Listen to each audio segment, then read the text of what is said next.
Pak Fitra, kira-kira franchise apa yang paling menguntungkan untuk saat ini? Jadi mungkin ada golongan tadi kan ada apotek, ada apa makanan, ada training dan sebagainya. Nah itu kira-kira yang profitnya lebih bagus. Nah kemudian untuk Pak Alvin yang ingin saya tanyakan, bagaimana passion awalnya itu supaya berani menjadi franchisor. Jadi kan kadang-kadang kita suka mau maju enggak gitu. Nah itu mungkin ada kiat-kiatnya dari Pak Alvin. Saya rasa sekian. Terima kasih. Bagian pertanyaan Bapak itu pertanyaan paling susah, Pak. Bapak tanya ke konsultan mana juga nggak ada yang bisa jawab, Pak. Kita tuh soalnya paling takut kalau udah nyebut merek gitu. Nanti kita sebutin, tahu-tahu besok dia udah nggak kolaps, nggak bikin lagi, nggak repot. Karena kita juga punya keterbatasan, kita kan nggak bisa masuk satu-satu, Pak. Tapi kurang lebihnya sebenarnya bisnis modelnya franchise itu sama saja. Jadi kalau Anda tahu bisnis modelnya satu industri, misalnya kuliner, Anda tahu tak marginnya berapa, itu kurangin aja dengan royalty fee-nya, Pak. Bagian yang Anda harus bayar ke franchisor, dan itulah untungnya Anda. Gitu. Hanya tingkat kesuksesannya kembali lagi, Pak. Tangan siapa yang megang? Bisnis yang sama beda tangan, yang megang beda, Pak. Gitu. Lalu saya itu ternyata hobi makan, nggak hobi nanganin. Kalau istilahnya Pak Cis nggak hobi nggak hobi tangan kotor aja. Dulu juga pernah patungan sama teman ambil franchise sudah jalan kok, Pak. Lebih asik untuk kerjain punya orang. Konsultan kan gitu. Ya itu tergantung tangannya tangan siapa. Makanya dari mulai Bapak dulu sukanya apa? Kalau nggak suka jangan diambil. Karena ketika Anda punya problem, Anda cepat quit. Itu saya rasa ada di wirausaha apapun lah ya, nggak harus franchise lah ya. Kita nanganin apapun harus berdasarkan kita suka. Kalau nggak suka kan cepat quit. Meskipun sampai sekarang saya juga bingung kalau habis ngomong gitu, terus saya lihat Bapak yang bisnisnya laundry itu, apa Bapak ya hobi nyuci ya? Kira-kira gitu ya, Pak ya. Saya kurang lebihnya gitu kok. Bisnis modelnya nggak akan terlalu banyak jauh bedanya. Justru kalau malah saya ingin, misalnya seperti Bapak gitu yang memang mungkin punya pemahaman di bidang itu, kalau dikasih misalnya penawaran franchise dari orang, bandingin dulu dengan industri yang sama. Kira-kira masih masuk akal nggak? Karena harusnya franchise itu harusnya ada support yang lebih dengan biaya yang Anda kasih, sehingga itu memperbesar kemungkinan sukses. Kalau kira-kira supportnya nggak lebih ya sama aja. Support lebih itu bisa berupakan brand image yang kuat, itu support. Itu udah support dulu. Dan itu butuh waktu sampai bisa brand image-nya kuat, artinya cabangnya juga harus banyak. Kedua, support pelatihan, support advice kalau ada masalah dan yang lain-lain seperti yang tadi Pak Alvin sudah sampaikan. Nah itu dulu. Itu sesuai nggak, setara nggak dengan tambahan ekstra royalti yang harus Anda bayar. Terus dari investasi awalnya akan sama nggak? Pasti beda, biasanya lebih mahal malah kalau franchise. Karena ada faktor fee ya. Faktor fee yang kita bayar karena kita pakai sistem dia. Oleh karena itu harus pastikan benar-benar bagus. Itu yang banyak orang kecewa terus terang. Ya saya udah bayar lebih mahal, franchise fee-nya aja bisa 1 miliar ada. Ternyata begini-begini juga. Ternyata dia cuma ngandalin brand, ternyata kalau dicoba di daerah lain belum tentu bagus. Jadi pertama Anda harus tentukan dulu Anda sukanya apa, habis itu dapat penawaran dibandingin apple to apple. Saran saya sih, kalau ini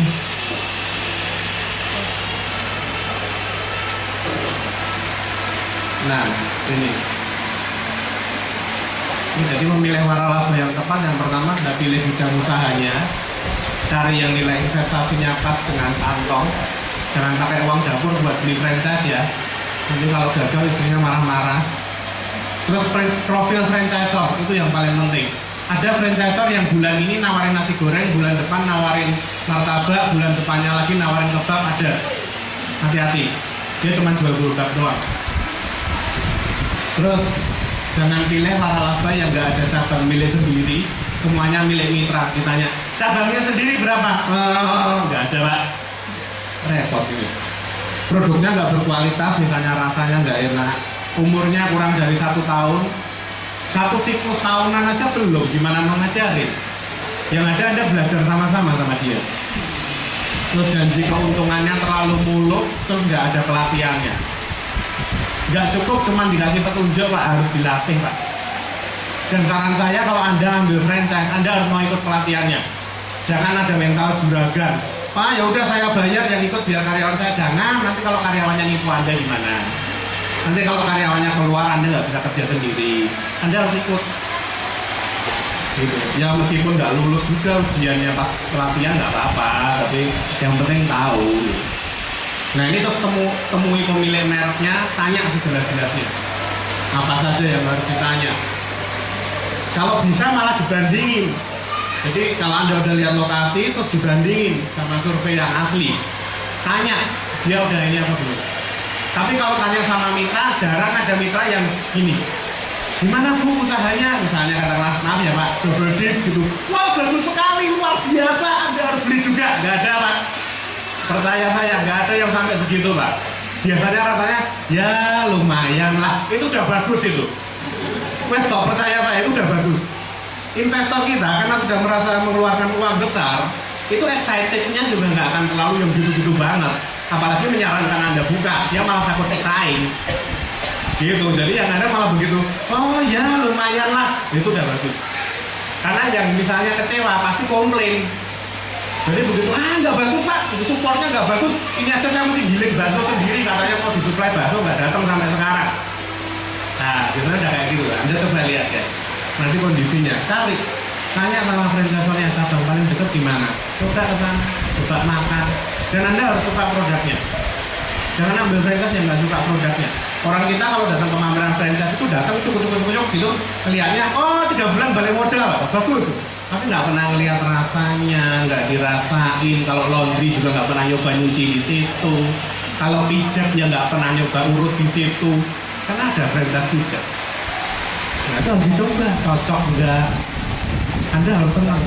Kalau yang apa namanya, yang mungkin perempuan-perempuan yang suka ke salon, nah itu harus suka nyalon. Jangan ambil franchise salon kalau nggak suka nyalon. Franchise salon muslimah sekarang banyak tuh di franchise. Muslimah itu udah di franchise yang di Margonda itu. Malah yang punya pengurus organisasi franchise. Nah ini ya, ini bercandaan nih. Jadi bahwa kondisinya sekarang itu adalah seperti ini. Kita dibantu yang sekarang slide ya. Ini adalah sindiran yang menarik dari Kontan, harian Kontan, tak saya gunting di scan gitu. Waralaba mandiri. Yang ada sekarang itu banyak sekali orang yang ini kayak ini angkringan galak. Berdiri sejak bulan lalu. Nah, berdiri bulan lalu terus dia tawarin franchise. Nah, hanya dengan 30 juta Anda boleh pakai brand kami selama 3 tahun dan dapat resep alatnya galak. Terus habis itu Anda harus beli bahan baku sendiri, punya tukang masak sendiri, punya gerobak, tenda, piring, ceret sendiri. Habis itu masih ditagih royalti. Dan terakhir hanya dibantu sumbang doa biar laris. Ini yang terjadi itu banyak. Terus terang sekarang orang banyak yang agak takut dengan franchise karena kejadiannya banyak begini. Kemarin saya senang sekali dengan ada forum ini tuh, kita bisa benar-benar melihat franchise itu sebagai satu, ini loh kondisinya yang ada sekarang harusnya yang ada gini, harusnya seperti ini. Jadi jangan sampai nanti Anda beli yang seperti ini, atau jangan sampai juga Anda bikin franchise yang seperti ini. Harusnya kalau sudah datang di antara UKM Center udah nggak boleh dibikin kayak gini. Ini dia beda ya. Nanti kalau ada yang teman-teman yang bikin, tolong dilaporin ke asosiasi ini, biar nggak makin banyak lagi yang komplain ke kita. Franchise itu nipu, waduh repot udah. Gitu ya Pak? Ya, oke, makasih Pak.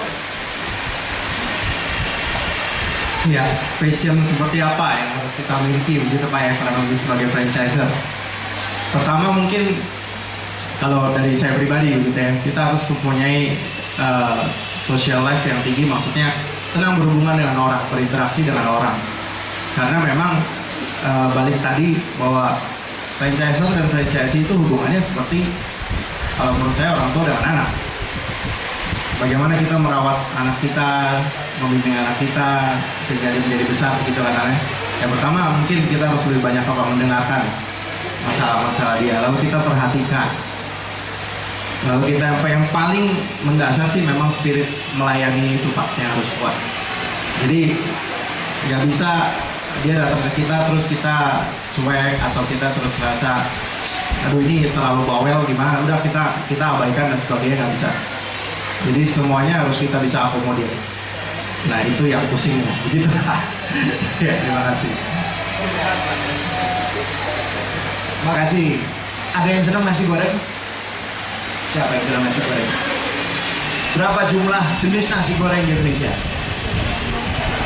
Kalau saya bilang 4.943, percaya nggak? Percaya? Nggak tahu, aku mah dari langit aja kan. Tapi tetap ada orang juga kepengen dagang nasi goreng lagi kan?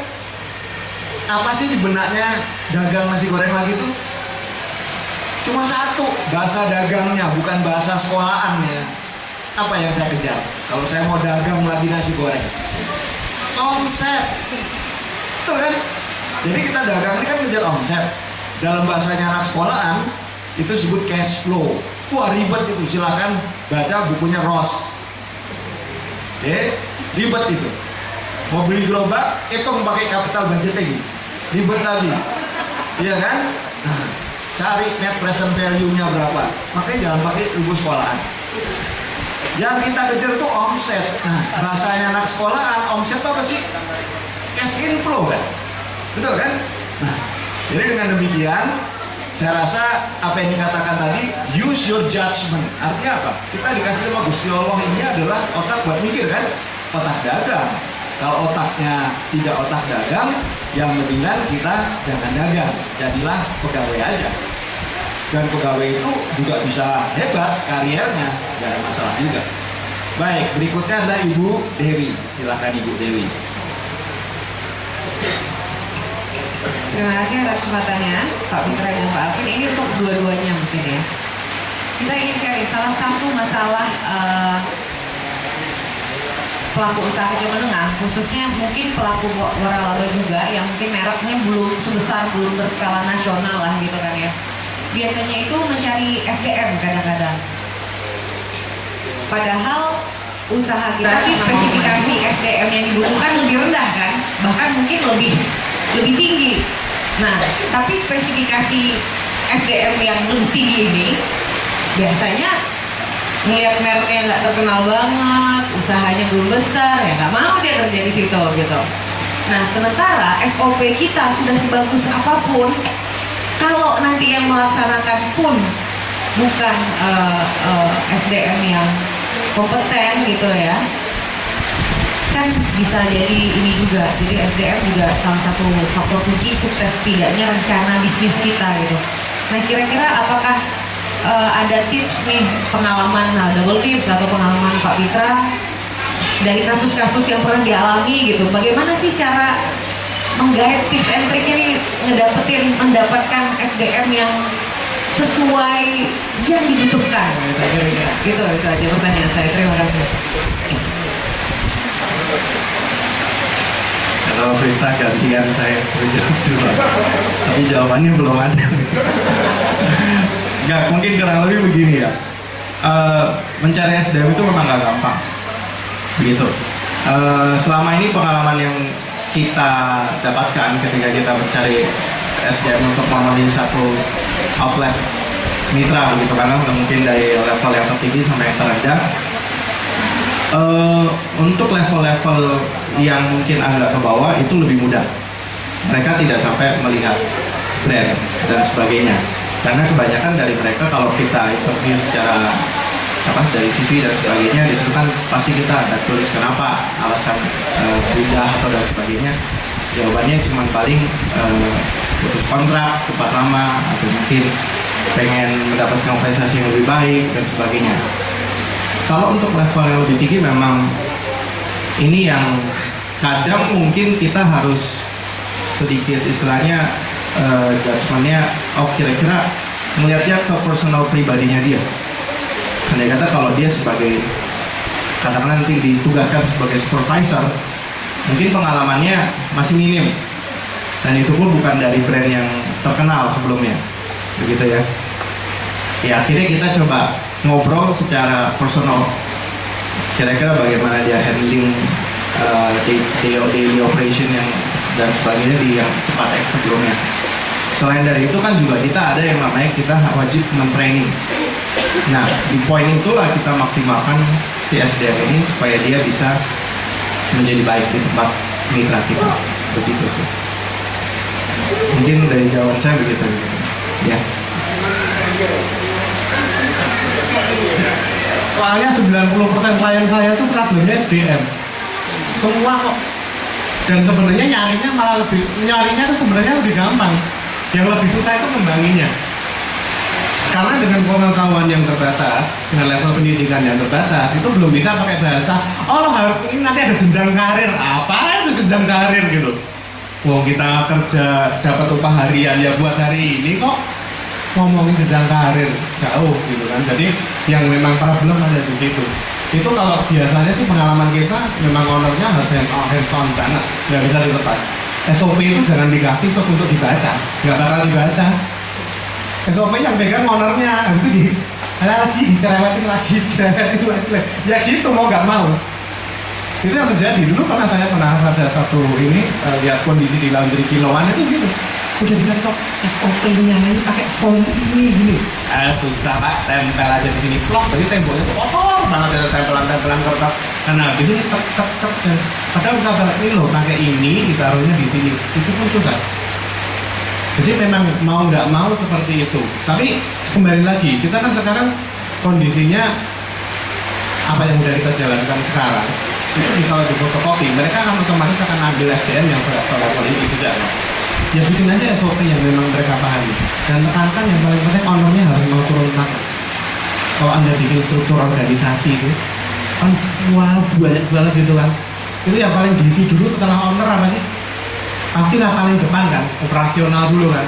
Ya yang nyuci, yang ini gitu. Nah nanti yang berurusan keuangan, marketing, nah itu merangkap semua.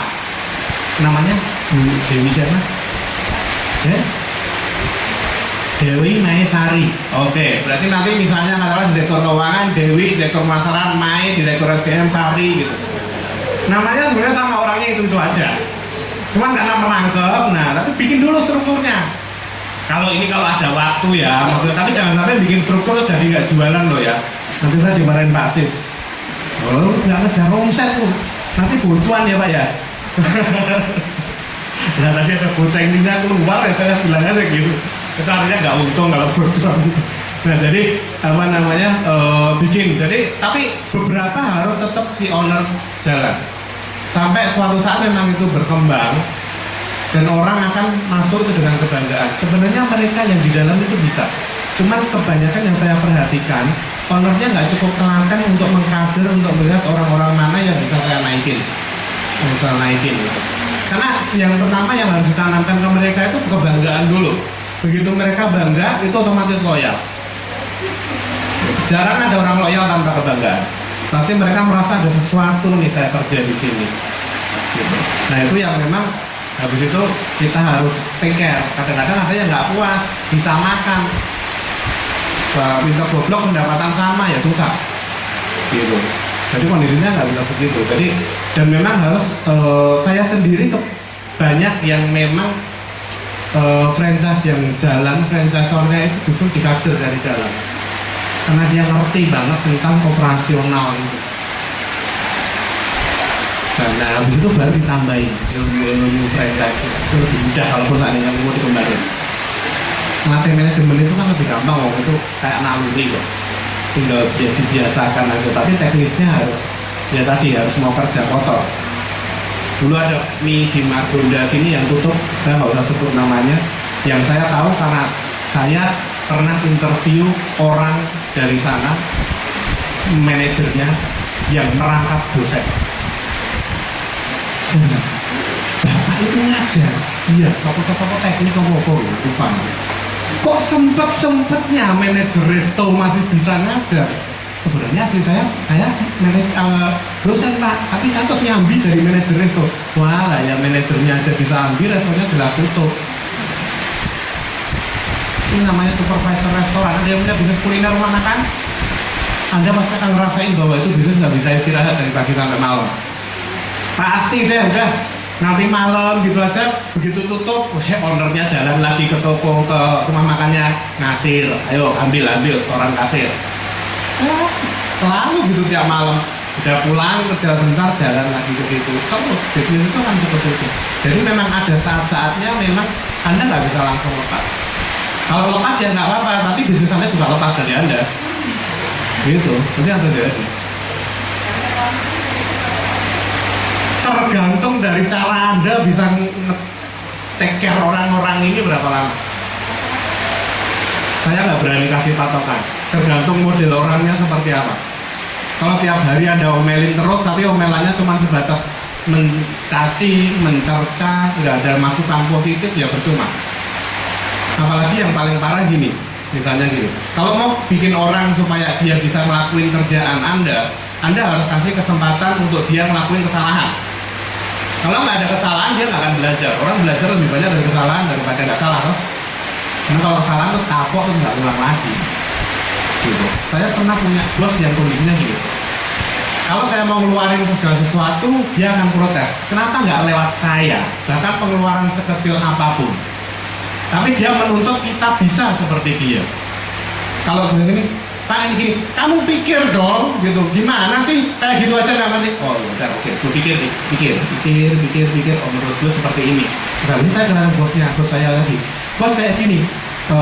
Kemarin tadi saya sudah melakukan ini gini. Kamu lancang sekali nggak ngomong sama saya. Lah tadi disuruh mikir sendiri, sekarang dimarahin begitu kita mikir sendiri. Ini bos lama-lama masukin sumur juga. Tapi itu sering dan di banyak diantara kita nggak sadar kita melakukan itu. Kenapa UKM-nya nggak berkembang? Kenapa usahanya ini? Karena nggak sadar kita jadi kayak gitu. Kalau ada orang-orang yang ini, Anda harus kasih keleluasaan, tapi diawasin. Jadi yang kira-kira kalau dia berbuat salah, itu ruginya masih bisa dikontrol Anda gitu loh. Kira-kiranya gitulah, kurang lebihnya. Nanti Pak bisa nanya lagi lah ke Pak Elvin atau Pak Sis ini harusnya yang sharing, Pak. Bapak itu udah lebih jauh. Tunggu gitu ya Bu ya. Oke. Baik, jadi kalau kita lihat sebetulnya bicara yang kita bicarakan ini, sumber daya manusianya itu memang di tingkat yang tidak terlalu harus muluk-muluk. Menurut saya nomor satu, akhlak. Nomor dua, orang itu harus fokus. Nah, di tingkat ini kita tidak bisa bicara theoretical questions, enggak. Kerjain aja, karena orang itu yang diperlukan tuh bukan knowledge tapi know-how. Ini know-how ya. Jadinya dan know-how itu nggak bisa dipakai cara komunikasi pendekatan ala anak sekolahan tadi bilang. Nggak bisa. Karena itu nanti jadinya manajemen by remote control. Jadi kita cuma remote control, enggak. Tangannya kata beliau ini mesti nempel di masalah. Dan itu terjadi di mana banyak orang yang pintar, IPK-nya 4,03.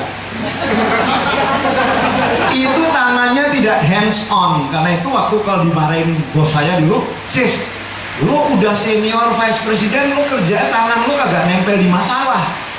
Nah, kalau enggak menjadi masya Allah itu, ya kan? Jadi di dunia ini tangan kita mesti nempel di masalah, termasuk tadi orang-orang yang di bawah kita itu. Jangan sampai yang terjadi itu manajemen biasa kecekele. Nah itu repot lagi, sekepegangnya betul ya. Ini Jawa-Jawa banyak di sini kan. Jadi dengan demikian kembali ke masalah sumber daya. Kalau pertanyaan tadi pengalaman berapa lama? Dan sebenarnya nggak bisa itu. Karena tergantung tipikal kita jualan apa. Contoh kalau Bu Debbie bikin combrok rasa tiramisu, coba orangnya kayak apa? Lah ini kan kalian terobosan tadi kan? Kalau jualan combrok rasa tiramisu gitu misalnya, lain lagi. Karena itu dari dikatakan tadi, yang paling penting kerjaan kita ini jadi neraka siksaan atau kita mengerjakannya dengan hati yang berbunga-bunga. Iya kan, betul ya? Kalau enggak, beban lagi. That is the difference between if you are a pemantau, tukang komentar, sama you are a doer. Nah, doer itu artinya yang berjalan. Karena di sini ada tadi yang saya bilang manajemen satu laci. Kita punya modal kan ditaruh di laci itu kan. pertanyaan ini Raci setelah 10 tahun masih isi apa enggak? Enggak pakai teori-teori yang terlalu jauh lagi. Nah, saya alhamdulillah segitiga Pecenongan, Pasar Pagi, Glodok sama Mangga 2 itu benar-benar membuat saya orang yang down to earth.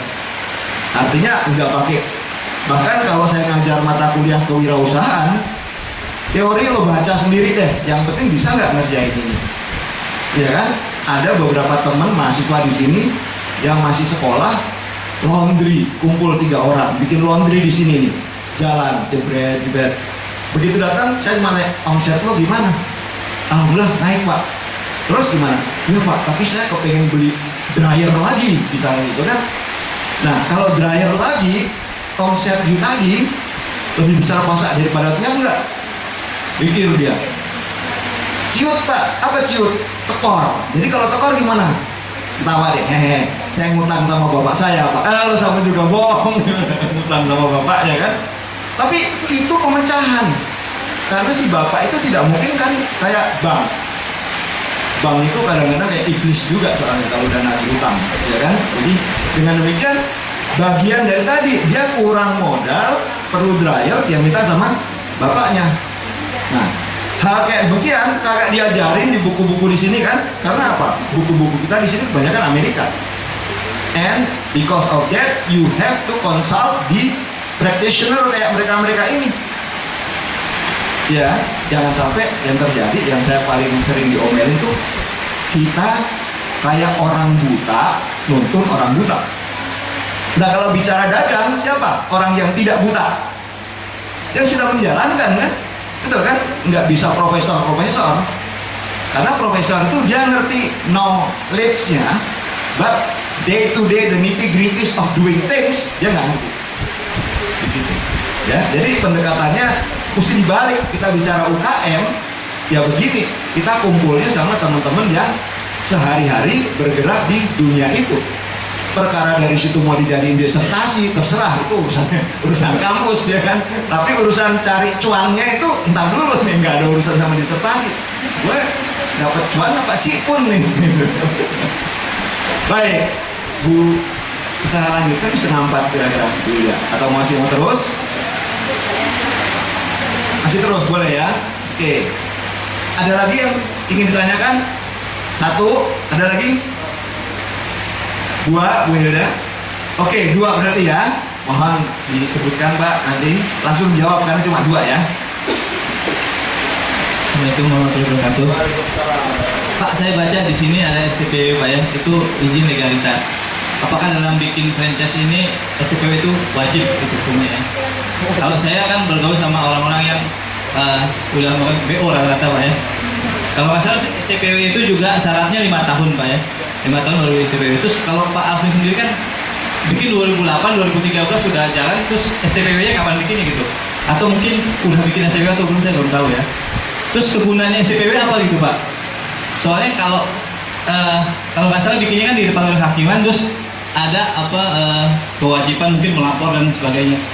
Saya lihat teman-teman yang udah berjalan, wah nggak usah, yang penting kita pengembangan sendiri tanpa STPW, yang penting kita dengan mitra ya ada kerjasama yang notarikal atau kalau misalnya ada sesuatu di luar permasalahan di luar yang disepakati bersama. Terima kasih. Langsung dijawab. Kok cara 2 beda sekalian ya?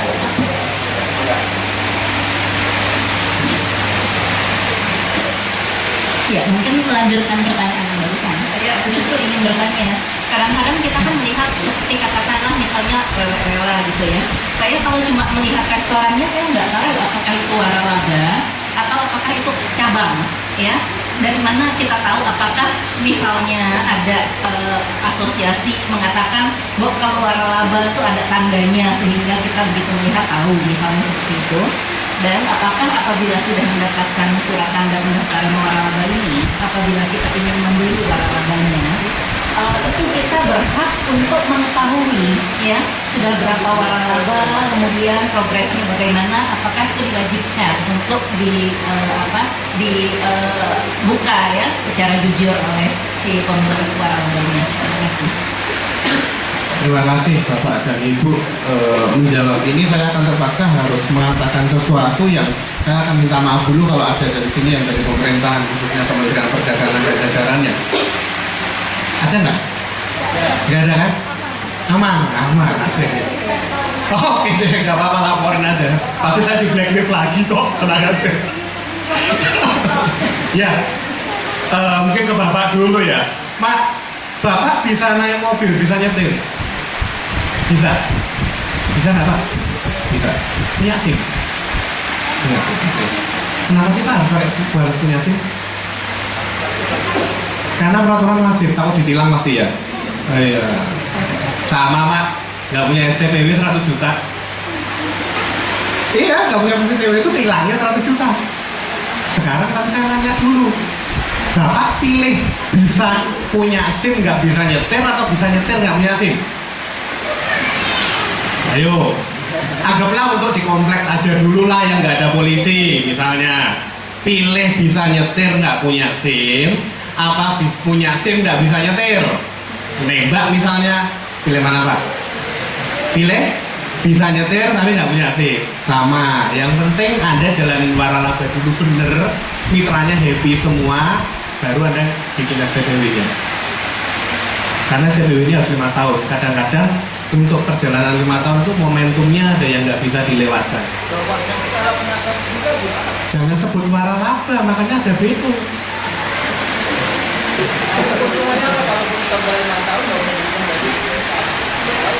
Nggak apa-apa, nggak ada yang nyuruh kok. Cuma kembali lagi pertanggungjawaban Anda ke mitra-mitra gimana? Kalau mitra Anda mitra waralaba? Bukan, Anda mitra VO. Iya, saya mitra VO. Untung nggak? Untung banget. Saya lebih senang punya mitra yang kayak gitu loh. Zaman dulu bikin STPW susah Pak. Zaman dulu itu bikin STPW ini di daerah. Di daerah, di setiap dinas. Setiap dinas. Dan susahnya minta ampun. Kenapa susah? Dinasnya nggak ngerti STPW itu apa.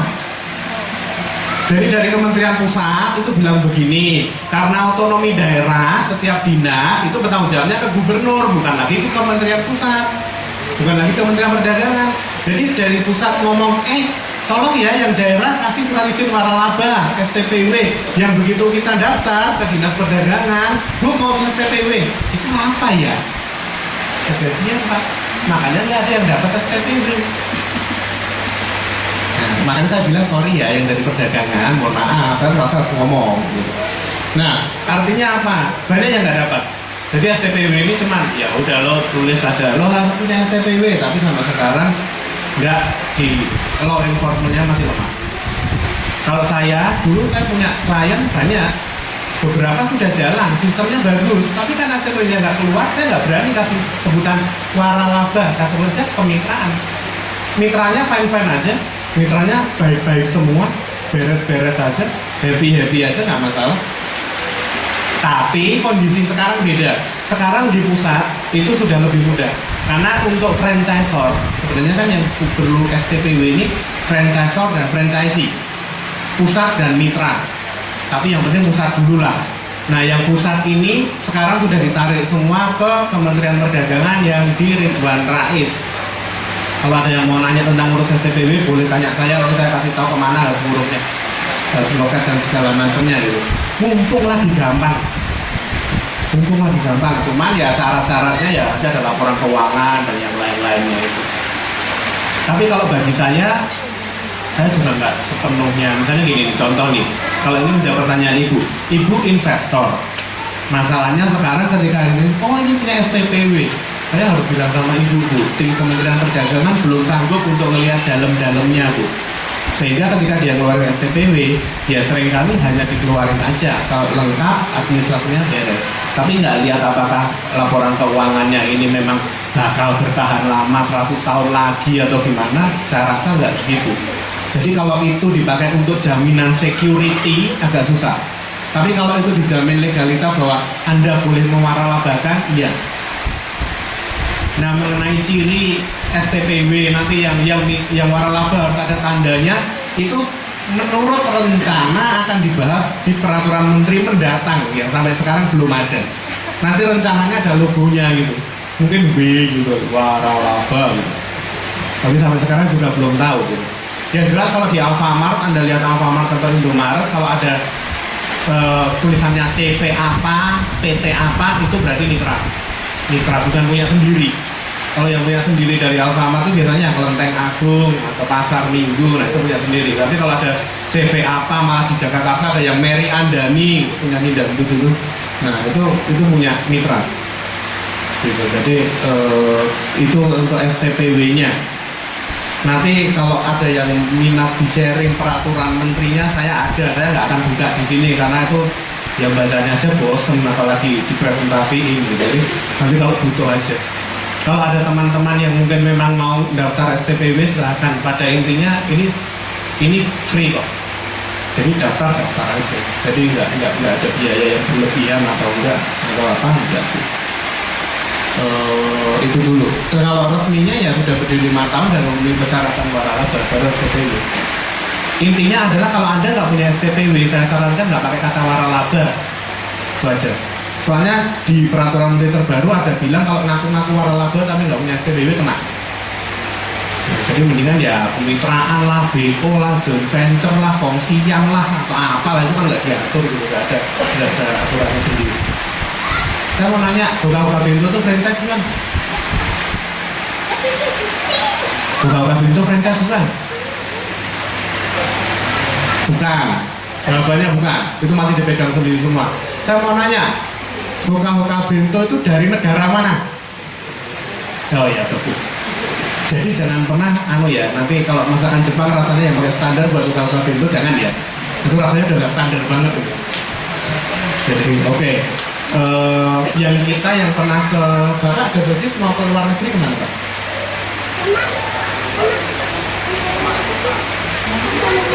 Filipina.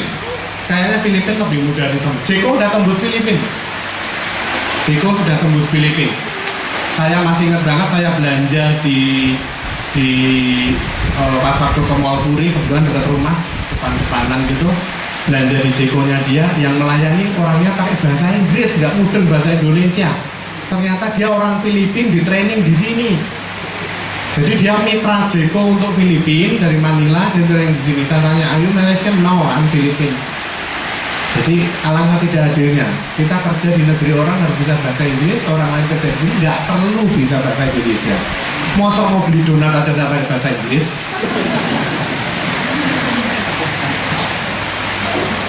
Ya, kalau untuk double dip sendiri memang kita sudah berjalan, tapi saat ini memang sudah proses masuk ke kementerian untuk STPW-nya. Jadi kita tetap fokus pada legalitas yang ada. Seperti itu sih.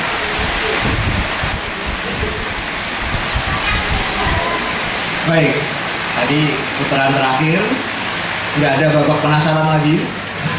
Saya cuma menggarisbawahi, ada babak penasaran. Ada Siko, komplain bang. Oke, terakhir ya. Oke, sip. Jadi selamat sore semuanya. Dari tadi saya nunggu belum ada, kan adalah terkait ini. Nama saya Tommy Pak. Saya dari Bandung. Iya. Iya, jadi tadi kan namanya franchise atau segala macam kan salah satu syaratnya adalah publikasi Pak ya. Nah, dan di awal kita mesti melihat namanya mitra kita orangnya gimana, apakah harus ada. Ya, tapi kan kita nggak tahu hatinya manusia, siapa tahu di masa depannya dia mutusin kerjasamanya kemudian bikin sendiri gitu ya. Kan itu ya ibaratnya dia gabung ke kita ya untuk belajar dari kita, habis itu dia kabur atau dia ganti dan buat sendiri, dan itu kan tidak saja terjadi Pak ya. Dan mungkin dari kalau yang kebetulan saya ada usaha juga, dan itu ya sudah terjadi gitu, bisa terjadi bahwa kalau misalnya habis kita kerja sama barat kita, nanti begitu keluar ya dia buat sendiri gitu. Tapi selama di sini benar-benar dia sangat mempelajari. Nah, sejauh mana atau bagaimana antisipasinya dari franchisor itu untuk menangani hal tersebut?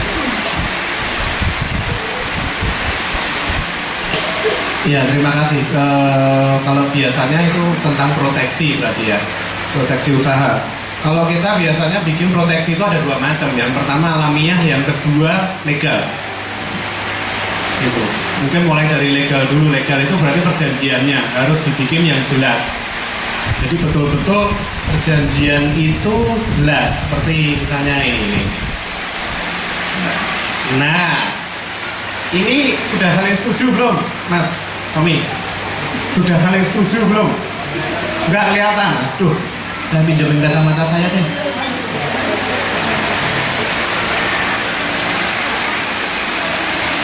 Nah, sudah lebih kelihatan? Kalau belum kelihatan mau gue maju. Yang bagi yang sudah, silakan dilihat. Menurut Anda, dua orang ini sudah saling sepakat belum? Yang bilang sudah saling sepakat, angkat tangan. Angkat tangan. Ini sudah senyum loh, sama-sama senyum. Ini udah ada perjanjian, anggap aja tuh butirnya sama. Ada yang bilang, Bu itu 5 atau 4 loh. Belum kenapa? Rumahnya beda gambarannya, persepsi ya, persepsinya beda. Kalau kita bilang wisud, beta wasyo, kita bangun rumah gitu. Ya saya setuju. Senyum-senyum semua kan? Ini franchisor sama franchisee Bu, setiap kali perjanjian, tanda tangan perjanjian nggak ada yang nggak senyum. Semua senyum.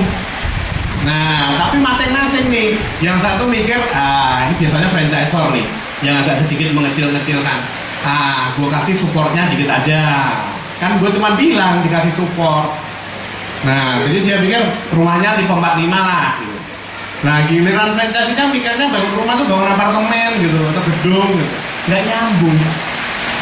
Jadi, itu yang harus dipastikan di dalam perjanjian itu semua beres.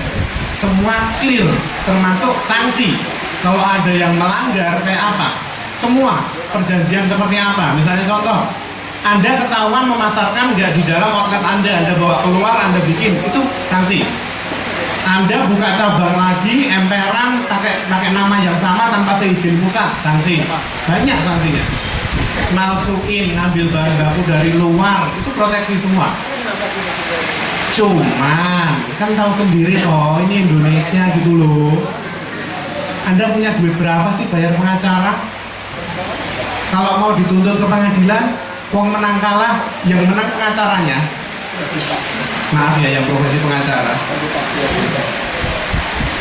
Bukan apa-apa gitu, maksud saya nanti itu jadi pilihan buat anak saya, karena menjanjikan gitu.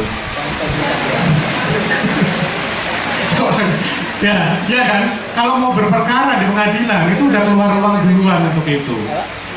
Itu jadi menurut saya adalah hampir kecil sekali kemungkinannya pihak franchise UKM itu untuk bersengketa di pengadilan. Kebanyakan akan memilih damai, diignore, ya sudah, atau bayar ganti rugi dan segala macam. Tapi hampir nggak ada yang ke pengadilan, kecuali yang investasinya besar.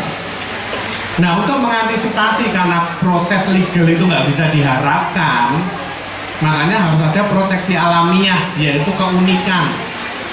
Harus ada sesuatu yang Anda pakai untuk ngunci supaya mitra Anda nggak macam-macam. Contohnya bahan bakunya, misalnya saya pernah suatu saat masuk gitu ke dalam satu usaha franchise, jadi tim internalnya gitu. Itu semua bahan baku karena restoran ayam boleh diambil boleh dicari di sini. Jadi dia masih dia timnya pusat datang terus dia seleksi tepung misalnya. Semua tepung di tender, di pitching, di tes, ini bagus, ini enggak, ini bagus, ini bagus. Terus yang rekomendasi bisa dipakai yang mana. Minyak juga begitu. Titik gedenya yang paling mirip mana dengan minyak yang dipakai di aslinya di Singapura. Nah, begitu udah dites, dia akan datang dengan list. Oh, ini bahan bakunya. Dari sini ngambil ini. Tapi ada satu yang nggak dilepas, yaitu bumbunya yang untuk ngolesin. Itu harus ngambil langsung dari Singapura, di mana dibikinnya di Korea. Iya. Singapura nggak ada pabriknya, Bu. Yang ngerti bahan-bahan bakunya di Korea. Jadi begitu masuk gitu. Nah, itu yang sampai sekarang kita sudah coba niru. Nah, kita kan sebagai franchisee nakal dong, pengen dong sedikit bandel.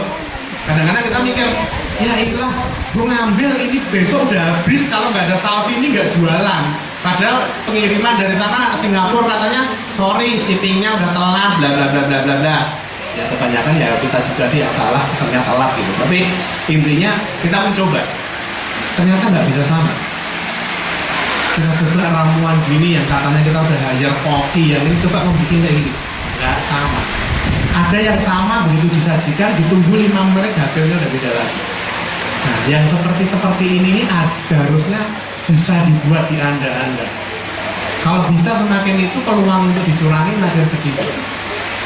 Jadi ada ada titik-titik di mana kita kunci. Orang nggak bisa ngapa-ngapain. Pernah suatu saat kita nekat. Sudah gitu satu hari kita jual yang pakai saus kita. Pusat nggak tahu nggak apa? Twitternya langsung penuh. Rasanya beda, ini kenapa? Konsumen komplain. Jadi benar-benar yang gila ya responnya langsung dari konsumen gitu. Enggak, karena banyak yang konsumen loyal begitu. Kok kayak gini? Jadi mereka sendiri yang protes. Repotnya Twitter kita dilihat sama pusat. Di Singapura kan follow Twitter kita, langsung nanya, kenapa sausnya mati deh, gimana kita jelasinnya? Ada tuh urusannya gitu. Udah gitu pusatnya Singapura juga orang bule gitu. Dikit-dikit ngancamnya ayo kita pengadilan. Ya iya. Tapi mereka detail. Kita lagi bikin waktu kita bangun restoran itu dia sampai datang sendiri malam-malam si orang bulenya ini dari Singapura datang untuk bener-bener itu tembok itu lagi ditamelin keramik itu digedor gitu. Dor terus keramiknya jatuh. Ini kan jatuh nggak kenceng, kamu gimana sih gitu. Nah itu pas di situ saya bukan project manajernya pas itu ya. Maaf. Udah dia marah, curang kan marahnya bahasa Inggris kita balas gitu nggak enak kan. Coba marah bahasa Inggris susah loh. Ini mau dibalas marah juga nggak enak. Tapi mereka detail sekali, sangat detail. Itu yang Indonesia harusnya niru kayak gitu. Ya kita dalam proses belajar. Oke, sudah, makasih ya.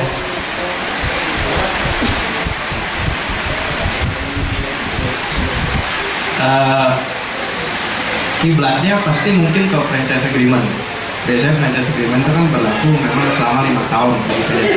Kalau seandainya di tengah-tengah tadi ada tindakan yang mungkin seperti Bapak sebutkan, dia memakai apa yang kita punya lalu dia bangun brand sendiri, jelas di situ ada konsekuensinya begitu. Tapi kalau seandainya setelah 5 tahun franchise agreement itu berakhir, dia bangun sendiri tapi dengan bahan baku sendiri dan sebagainya, ya itu tidak masalah, paling kita tinggal campur secara brand saja. Cuman kan di sini kita ngomong masalah brand awareness, karena kan mungkin tempat ini dulunya brandnya ini, tapi dia lepas perjanjian franchise dengan kita karena merasa mungkin bisa dia build sendiri dengan brand dia, mungkin hasilnya belum semaksimal yang ketika dia masih gandeng dengan kita. Seperti itu sih ya. Kok teman saya yang balik curang?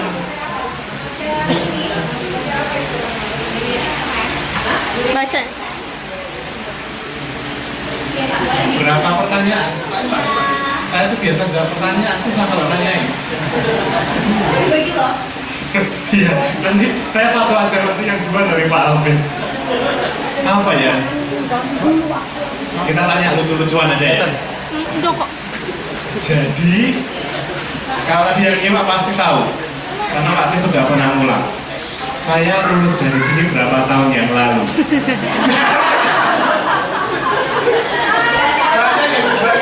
Siapa tadi ayah?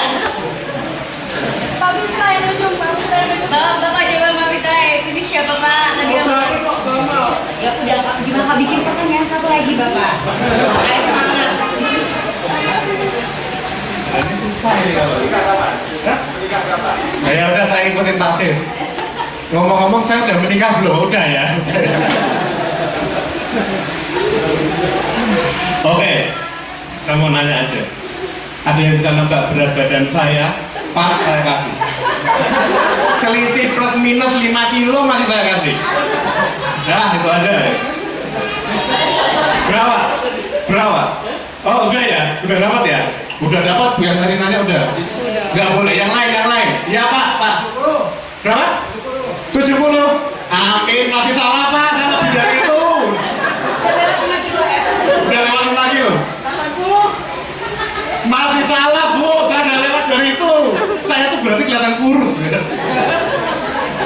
plus 5 kilo aja belum.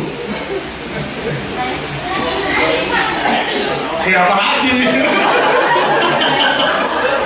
Pak. Berapa? Berapa? Ya, dia plus minus masuk. Tapi kita bikin satu pertanyaan buat teman-teman, silakan. Satu pertanyaan. Oh gitu, oke. Mungkin kalau tadi diperhatikan dari awal dan sebagainya. Saya cuma tanya satu hal, siapa bisnis founder dari Double Dips? Iya. Belum nanya tadi ya? Oke. Ada satu lagi pertanyaan? Pasti semua? Oke. Kalau gitu kita minta Bu Hilda untuk bikin satu pertanyaan buat Ibu Nini. Boleh depan. Pertanyaan dari Bu Nini.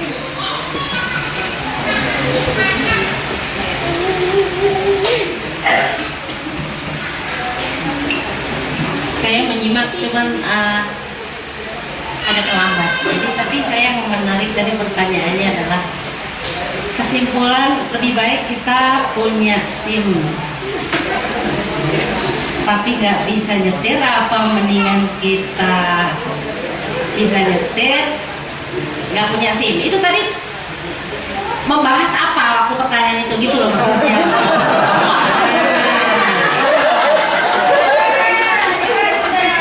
Agak susah ya.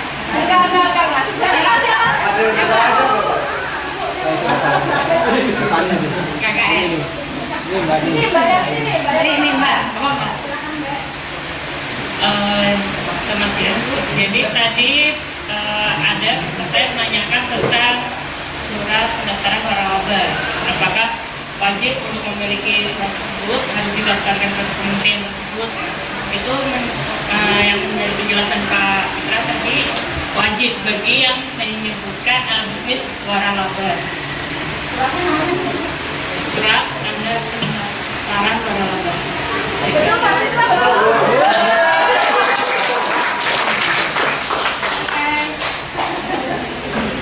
Satu lagi namanya senyum kehancuran. Nah di sini senyum kebahagiaan Pak Fitra ini.